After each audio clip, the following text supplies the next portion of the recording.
Il y a un truc que j'ai remarqué ces dernières années, c'est que les standards de beauté ne deviennent pas juste irréalistes, ils deviennent littéralement inhumain. Avant, on parlait juste de maquillage, de skincare, d'un filtre Instagram qui te lisse un petit peu la peau. Maintenant, on est passé à un tout autre niveau, les amis. On casse des os, on retire des côtes, on injecte du ciment dans le crâne, oui, du ciment dans le crâne. Et le pire dans tout ça, c'est que beaucoup de ces pratiques sont vendues comme des petites améliorations pour atteindre un nouveau standard de beauté qui n'est autre que le baby face. Un standard qui prône un modèle bien précis, celui d'un visage qui a l'air jeune, enfantin, lisse, avec un nez très fin, des yeux agrandis, des lèvres figées et des poches sous les yeux. Et certaines opérations qu'on voit aujourd'hui sont honnêtement terrifiantes, je vous le dis. Et c'est ce qu'on va voir tout de suite, les amis. Bon, avant de rentrer dans le vif du sujet, il faut absolument que je vous parle de ces petites merveilles. Regardez-moi ça. C'est donc les déodorants Wild qui sera le sponsor de cette vidéo. Déjà visuellement, mais excusez-moi, c'est beaucoup trop beau pour un déodorant. Regardez.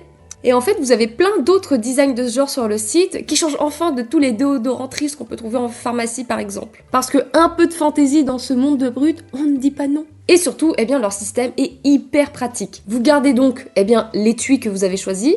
Et en fait, vous avez juste à remplacer la recharge à l'intérieur, quand elle est terminée. Et donc, ça évite de jeter un déodorant entier et du plastique à la poubelle à chaque fois. Et évidemment, ce n'est pas que pour les déodorants, mais il y a aussi pour, les gels douche comme ça, les savons pour les mains. Regardez-moi ces petites beautés. Et il y a également aussi les baumes à lèvres. Mais le plus important, évidemment, est-ce que ça marche vraiment? Je peux vous dire une chose, c'est que j'en suis extrêmement satisfaite. Et puis, je peux vous dire que j'ai utilisé pendant des grosses journées de chaleur, avec le stress, le travail, le tournage, la salle de sport, et il a tenu sans problème. Et celui que j'adore en ce moment, c'est celui-ci, c'est cette odeur, ça sent le frais, ça sent pas trop fort, franchement, ça sent le printemps, et avec les beaux jours qui arrivent, franchement, c'est trop cool. J'ai offert celui-ci, à ma petite maman, car elle ne peut pas utiliser les déodorants de supermarché, car c'est trop agressif pour elle. Elle en est très satisfaite également. C'est donc une super idée de cadeau, surtout avec les fêtes des mères qui arrivent bientôt. Mais bon, et au-delà de tout ça, la composition est super clean, c'est plus de 90% d'ingrédients d'origine naturelle, c'est vegan, c'est non testé sur les animaux, c'est également fabriqué en Europe et c'est sans sel d'aluminium. Bref, c'est parfait pour nos petits dessous de bras. Et aujourd'hui, je suis trop contente parce qu'avec mon code FOLKS20, vous avez 20% de réduction. Donc c'est parfait pour offrir aux petites mamans, aux petits amis, aux copains, aux copines ou soit tout simplement,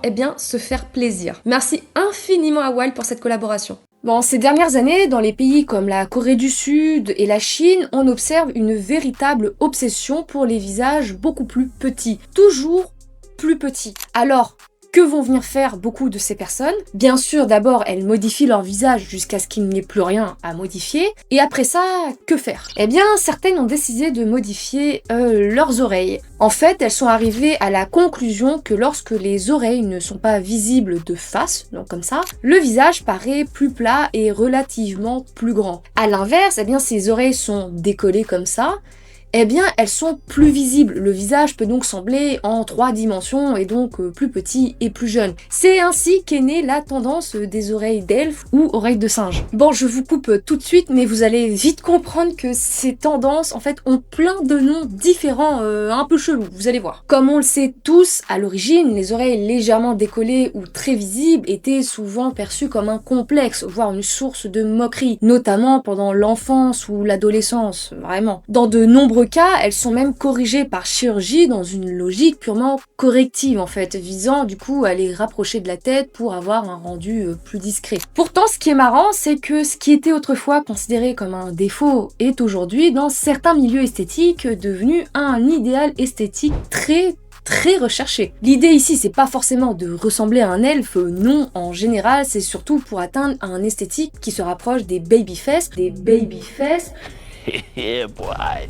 Donc avoir un esthétique général super cute avec un visage qui a l'air plus jeune et plus mignon en fait. Évidemment, cette esthétique est fortement influencée par les mangas, cette idée de fille toute mimi, toute innocente et toute fragile kawaii. Certaines cliniques esthétiques proposent ainsi des injections de fillers d'acide hyaluronique dans la zone de l'oreille afin de lui donner en fait un aspect plus relevé, plus volumineux ou plus angulaire. Mais il faut comprendre un truc, c'est qu'il y a très peu d'espace dans le cartilage de l'oreille. La peau y est très fine. Et pourtant, pour avoir un résultat, on y injecte parfois 10 à 20 seringues du produit dans cette zone. On peut donc facilement imaginer les conséquences. Certains résultats sont tellement gonflés que ça ne ressemble tout simplement plus à une oreille, plutôt un chou-fleur je dirais. Ça me fait d'ailleurs un peu penser, je dis un peu, aux oreilles de chou-fleur des joueurs de rugby à force de se les faire écraser. Pour ces raisons, eh bien les injections doivent être réalisées par un médecin expérimenté, car une mauvaise application peut provoquer des infections autour de l'oreille ou même une embolie pulmonaire due à l'injection dans un vaisseau sanguin. Mais malgré ces risques, eh bien beaucoup de personnes choisissent de les ignorer totalement, espérant que ces oreilles les rendront plus jeunes et plus attirantes.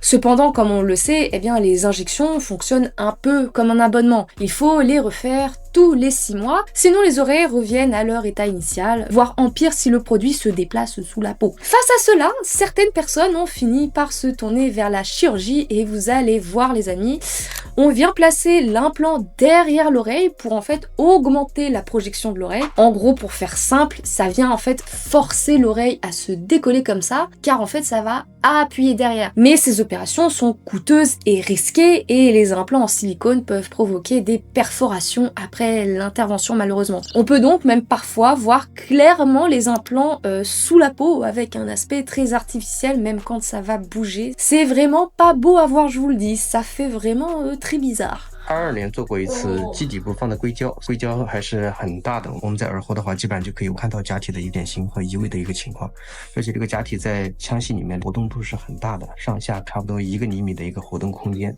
Dans les cas les plus graves, on observe même des infections ou des nécroses. Et pour aller plus loin, il existe aussi une chirurgie encore plus lourde et extrêmement rare, qui consiste en fait à prélever des tissus ou des bouts de côte du patient pour le réimplanter dans l'oreille. Mais malgré ces risques, certains influenceurs affirment que leur nombre d'abonnés a augmenté grâce à l'intervention.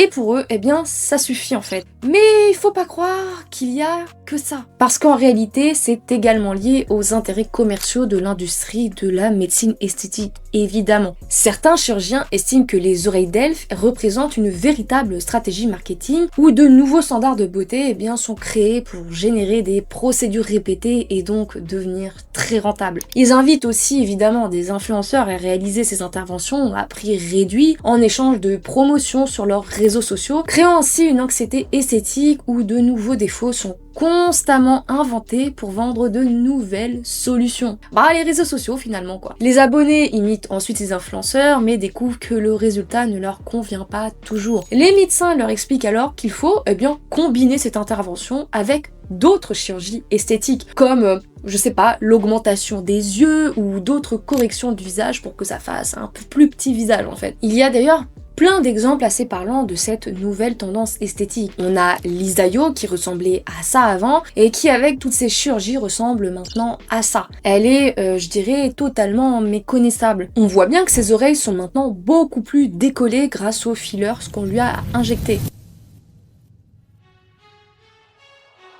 Bon, pour atteindre le baby face, une autre opération est mise en avant par tous ces influenceurs. C'est le fix smile, donc sourire pour la vie, ou appeler les lèvres en forme de M, ou soit cherry lips. Bref, je vous l'avais dit, il y a énormément de noms à donner à ces chirurgies suivant le pays à chaque fois. Concrètement, le sourire pour la vie, c'est une chirurgie esthétique qui modifie eh bien les coins de la bouche ici pour les remonter de manière permanente. On va venir injecter plus de produits de comblement, donc de l'acide hyaluronique au centre et sur le bord des lèvres supérieures pour venir en fait redessiner l'arc de Cupidon et l'accentuer et parfois même remonter légèrement la lèvre pour accentuer les pics à droite et à gauche pour donner en fait cette fameuse forme en M. Ça vient donc faire une sorte de petit bec au milieu de la lèvre supérieure.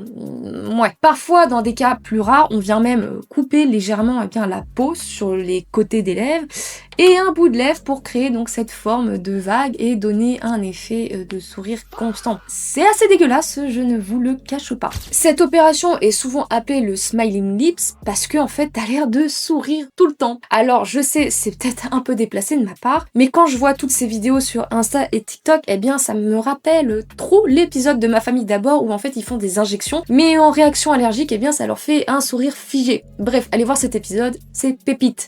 Bah qu'est-ce que t'as à sourire comme ça ce matin? Je ne souris pas, j'ai le visage paralysé.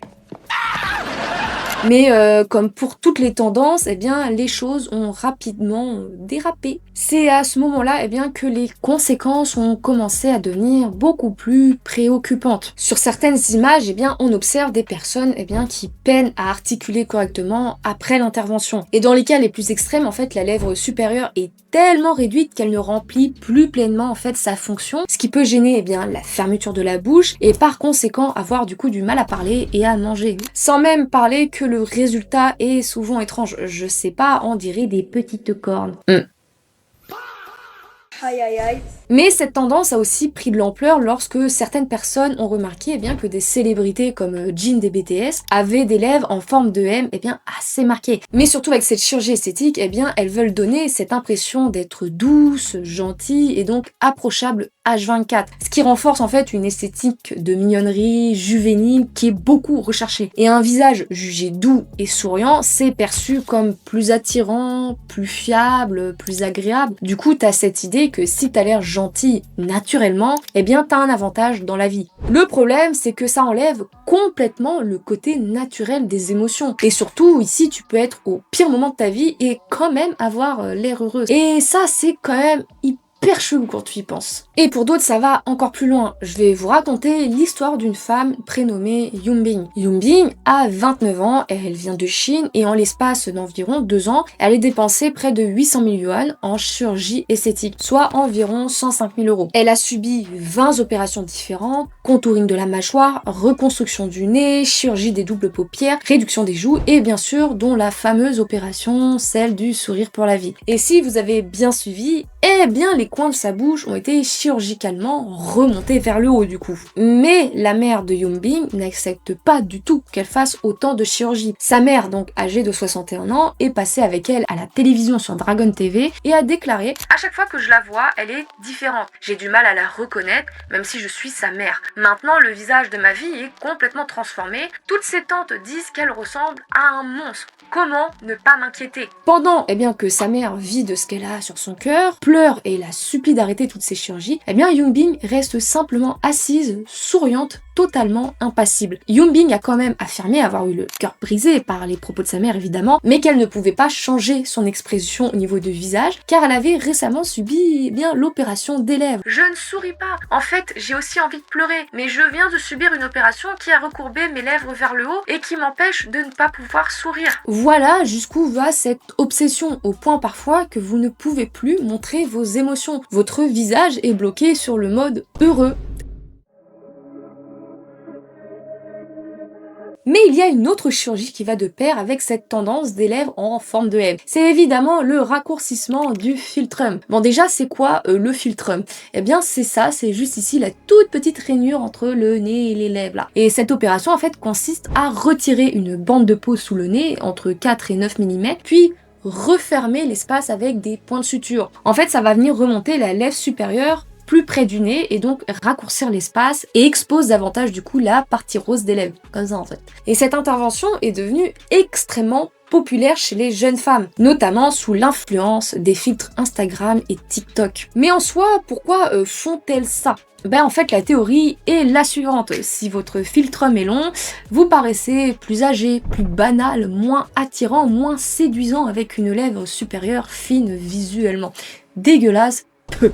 Alors que si votre philtrum est plus court, eh bien vous paraissez plus jeune, plus frais, plus beau et surtout vous avez un visage qui paraît plus innocent et plus délicat. Ce qui en soit donc le but de cette chirurgie. En gros du gros, cette opération a pour but d'infantiliser encore plus le visage, donc d'effacer les signes naturels de maturité. Il y a aussi une tendance actuelle où en fait certains chirurgiens ou influenceurs vendent l'idée qu'un philtrum long est forcément moche ou vieillissant. You've got a long philtrum, then I know you know it, because obviously this doesn't necessarily look as good as this, and it just makes the mid-face look really long. So what can we do to fix it and take you from this to this? Because having a long philtrum like this just doesn't look that great, and most people would rather do what they could to shorten it. Et surtout, beaucoup de personnes découvrent cette chirurgie via les réseaux sociaux sans comprendre qu'il s'agit d'une opération permanente, c'est irréversible. Alors vaut mieux réfléchir à 2 fois avant de faire ça les amis. Les agiosales désignent entre autres les petits bourrelets naturels qui se trouvent eh bien juste sous les yeux et qui apparaissent quand certaines personnes sourient. on va dire la séductrice. Je sais pas si on le voit. En Corée du Sud et plus largement en Asie de l'Est, eh bien, ils sont souvent associés à une apparence plus jeune, plus mignonne et plus douce. Contrairement aux grosses poches classiques sous les yeux, qui vont souvent être liées à la fatigue ou au vieillissement, eh bien, les petits bourrelets sont censés donner un regard plus vivant et donc plus enfantin. Pour recréer cet effet, eh bien, plusieurs méthodes existent. Il y a les injections de fillers sous les yeux, la greffe de graisse, des implants temporaires, des chirurgies et du coup permanentes avec repositionnement du tissu. Par exemple, avec le maquillage, eh bien, elles viennent faire une ligne en dessous de l'œil, beaucoup plus bas pour créer en fait artificiellement cette petite poche, comme si c'était des petits enfants fatigués. Bref, le truc c'est qu'elles ressemblent ni à des adultes, ni à des enfants. On dirait plutôt genre un mix des deux, genre une adulte de 3 ans. Vous voyez le truc ou pas là? Et cette tendance en fait elle a complètement explosé en Chine, surtout avec les réseaux. Je crois que je vais répéter ça souvent parce que c'est souvent à cause des réseaux. Pour pouvoir atteindre le baby face parfait, il faut que je vous parle aussi du V-line surgery. En gros, c'est une opération très populaire en Corée et en Chine. Le but, vous me direz, je vais tout vous expliquer, ne vous inquiétez pas. Eh bien, l'idée est simple. Transformer un visage jugé trop large ou trop carré avec des traits donc trop durs en un visage fin, petit et pointu en forme de V. Très délicat. Le résultat recherché ressemble souvent à ça. Mâchoire plus étroite, menton plus fin, bas du visage plus délicat, apparence donc plus jeune, plus féminin et surtout plus cute kawaii. Et pour atteindre ce résultat, eh bien les chirurgiens vont venir littéralement scier une partie de la mâchoire, réduire l'os et parfois couper le menton puis le repositionner. Oui, on découpe l'os du visage, je vous laisse prendre l'information comme elle est. Voilà. Après l'opération, certaines personnes doivent avoir la mâchoire attachée pendant des semaines pour permettre à tout de ressouder correctement. Je sais pas, c'est bizarre à dire. Tu peux à peine parler, à peine manger, ton visage gonfle énormément et les risques sont très lourds. Lésions nerveuses permanentes, asymétrie, douleurs chroniques, difficultés à mâcher. Mais malgré ça, eh bien cette chirurgie est devenue extrêmement populaire parce qu'elle permet d'obtenir ce fameux visage parfait qu'on voit partout sur les réseaux asiatiques. Et là, on atteint probablement le boss final de l'humanité, c'est le High Cranial Top. Certaines cliniques en Corée proposent des procédures pour arrondir le crâne. Parce qu'un front plus bombé ou un crâne plus harmonieux serait considéré comme plus beau. Parce qu'un crâne bien rond et bien bombé avec un sommet du crâne plus haut donnerait l'illusion d'un visage plus petit, donc des traits plus fins et une apparence donc plus juvénile. Et c'est surtout dans cette recherche d'un visage enfantin, donc le baby face. Bon, comment font-ils pour faire ça? Et vous doutez bien que ce n'est pas si simple. Ils ouvrent le cuir chevelu et injectent du PMMA, une sorte de ciment osseux spécial directement sur le crâne pour remodeler la forme pour avoir un crâne plus rond et donc surtout plus haut. Je répète lentement parce qu'on dirait une phrase sortie d'un épisode de Black Mirror. Ils mettent du ciment dans le crâne. C'est bon pour vous ? Si c'est pas assez clair pour vous, je peux rien y faire. Bon, et parfois ils utilisent des implants sur mesure en silicone ou en titane parce que pourquoi pas au final, hein. Ah, bref. Bon, là on arrive dans un autre morceau. En fait, dans une partie de la culture de la beauté en Asie de l'Est, l'esthétique du babyface ne se limite pas seulement à la forme du visage. Elle inclut aussi un autre élément très important, la peau qui doit être blanche, claire et lumineuse. L'idée derrière ça est simple dans la logique des standards locaux. Une peau très pâle est associée à la jeunesse, à la pureté et à un visage donc sans défaut. C'est pour ça que dans certains cas, les femmes cherchent à éclaircir leur teint pour renforcer en fait cet effet baby face, en plus des autres pratiques esthétiques comme les injections, le maquillage ou même la chirurgie. Les méthodes les plus connues sont les soins éclaircissants, les protections solaires extrêmes ou le maquillage très couvrant. Et malgré tout ça, eh bien certaines personnes vont encore plus loin. Des cliniques clandestines proposent des injections blanchissantes directement dans le sang, directement dans le corps. Le processus est malheureusement simple, des perfusions intraveineuses de liquide censées en fait éliminer la mélanine et donc rendre plus blanc. Après quelques semaines, la peau devient donc plus claire. Mais ce n'est pas une injection unique, il faut plusieurs séances, comme d'habitude. Le problème, eh bien, c'est que cela peut entraîner énormément de complications. Car oui, se blanchir la peau n'est absolument pas anodin et surtout c'est très dangereux. Parfois la peau commence à durcir, le nez à se nécroser et le dessous des yeux à gonfler et à s'assombrir. Wang Jing est devenue l'un des exemples les plus extrêmes de l'obsession du babyface en Chine. Influenceuse du coup en Chine avec près d'1 million d'abonnés, elle s'est faite connaître en documentant en fait ouvertement ses nombreuses chirurgies esthétiques sur Douyin, au lieu en fait de cacher toutes ces transformations comme le font beaucoup d'autres personnalités. Son visage a évolué au fil des années à travers plusieurs opérations qui lui auraient coûté près de 140 000 dollars. Paupières, nez, mâchoire, injection, remodelage du visage jusqu'à atteindre ce qu'elle présente aujourd'hui comme un babyface idéal parfait, qui est très lisse, symétrique et justement extrêmement jeune, et donc se rapprochant plus d'un personnage de manga qu'autre chose. Mais le plus impressionnant, c'est qu'elle a transformé en fait cette apparence en un véritable business. Comment ça, en un véritable business? Je vous explique tout, ne vous inquiétez pas. Wang Jing possède en fait aujourd'hui sa propre clinique esthétique avec son visage comme vitrine puisqu'elle vend littéralement son visage à ses abonnés. En gros, elle a incité plus de 500 de ses fans à recourir à la chirurgie esthétique pour obtenir le même visage de bébé Ken. Ses abonnés viennent donc littéralement demander le visage Wang Jing avec des procédures standardisées basées du coup sur ses propres traits. Certaines clientes montrent donc même ses photos comme référence avant leur opération. En quelque sorte, son visage est devenu en fait un modèle totalement reproductible, comme si une identité esthétique pouvait être copiée et appliquée à d'autres personnes, parce que là c'est vraiment choquant. Vraiment. Les fans en sont fiers par contre, elles postent des photos en disant qu'elles ont rejoint le royaume Wang.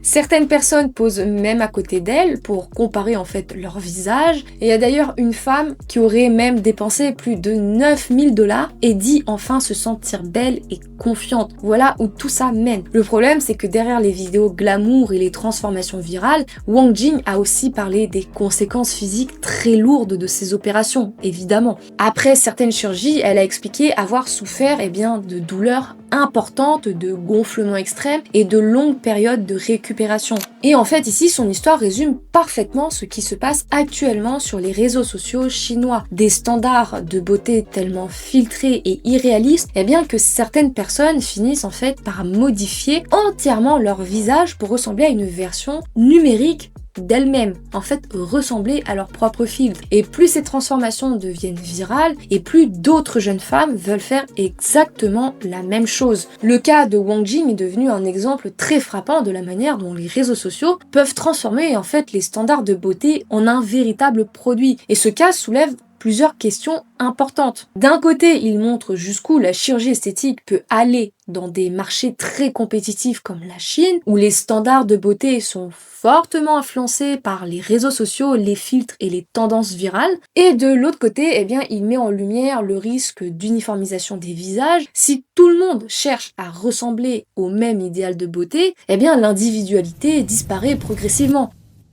Bref, merci sincèrement à vous d'avoir regardé cette vidéo jusqu'au bout. N'hésitez pas à vous abonner pour soutenir mon travail. N'oubliez pas qu'avec mon code FOLKS20, vous avez moins 20%. C'est le moment d'en profiter pour offrir à votre maman pour les fêtes des mères ou tout simplement à votre copain ou copine ou pour vous faire plaisir. Je vous dis à la semaine prochaine. Ciao!